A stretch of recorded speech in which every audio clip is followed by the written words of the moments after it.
நம்ம அர்ஜுனனுக்கும் சிவபெருமானுக்கும் நடந்த போரில் எப்படி அர்ஜுனன் வின் பண்ணான்னு இந்த வீடியோவில் முழுசாக பார்க்கலாம். நீங்கள் கேட்கலாம், அர்ஜுனனும் சிவபெருமானும் எப்படா சண்டை போட்டாங்க அப்படின்னு சொல்லிட்டு. இது வந்து பாண்டவர்கள் வனவாசத்தில் இருக்கிறப்போ கௌரவர்களை வின் பண்ணுறதுக்காக பற்பல திவ்யாஸ்திரங்கள் தேவைப்படுது. அதுக்காக வியாசர் என்ன சொன்னார்னா, இந்த மாதிரி நீ சிவபெருமானை நோக்கி தவம் செய்ய அர்ஜுனா, உனக்கு வந்து பல திவ்யாஸ்திரங்கள் கிடைக்கும் அப்படின்னு சொல்லிட்டு சொல்கிறாரு.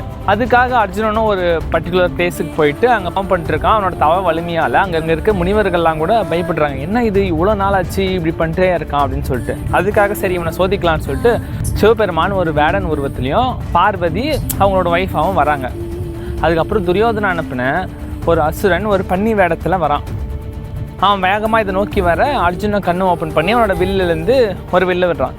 அதே சமயம் ஆப்போசிட் டைரக்ஷன்லேருந்து ஒரு வேடனும் ஈட்டி எடுத்து விடுறான். ரெண்டு பேரும் வந்து அட் அ டைமில் போயிட்டு அந்த பண்ணியை கொள்ளுது. அர்ஜுனன் என்னன்றான், நான் தான் அந்த பண்ணியை கொன்னேன் அப்படின்றான். அந்த வேடன் என்ன சொல்கிறாருன்னா, நான் தான் என்னோடய ஈட்டினால தான் செத்துச்சு அப்படின்றான்.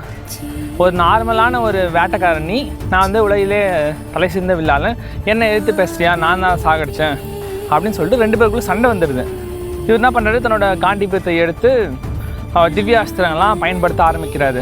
வருணாஸ்திரம், அதுக்கப்புறம் அக்னியாஸ்திரம்னு சொல்லிட்டு எல்லாத்தையும் பயன்படுத்துகிறாரு. அந்த வேடன் வந்து லெஃப்ட் ஹேண்டில் போடா அப்படின்னு சொல்லிட்டு எல்லாம் தட்டி விட்டுறாரு. அதுக்கப்புறம் இதே மாதிரி பண்ணிட்டே இருக்காரு. கையில் இருக்க வில்லும் காலி. சரி நான் தோல்வி ஒத்துக்க மாட்டேன் அப்படின்னு சொல்லிட்டு என்ன பண்ணுறாரு, வா நம்ம கையாலே மல்யுத்தம் பண்ணலாம்னு சொல்கிறாரு.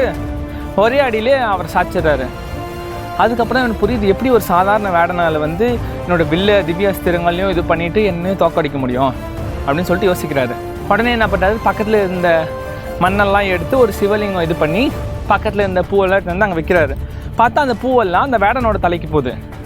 அப்போ தான் புரிஞ்சுக்கிறாரு, அந்த வேடன் தான் அந்த சிவபெருமான்ட்டு. அதுக்கப்புறம் அவர் காலில் விழுந்து என்னை மன்னிச்சு சிவபெருமானேன்னு கேட்குற வேலைக்கு அவர் சொல்கிறாரு, உன்னோட பக்தியும் பணியும் என்னை வின் பண்ணிடுச்சு. அதுக்கப்புறம் தான் உனக்கு என்ன வேணும்னு கேட்குறப்போ அவர் பாச சாஸ்திரம் வேணும் அப்படின்னு சொல்லிட்டு கேட்குறாரு. சிவபெருமான் கொடுக்குறாரு.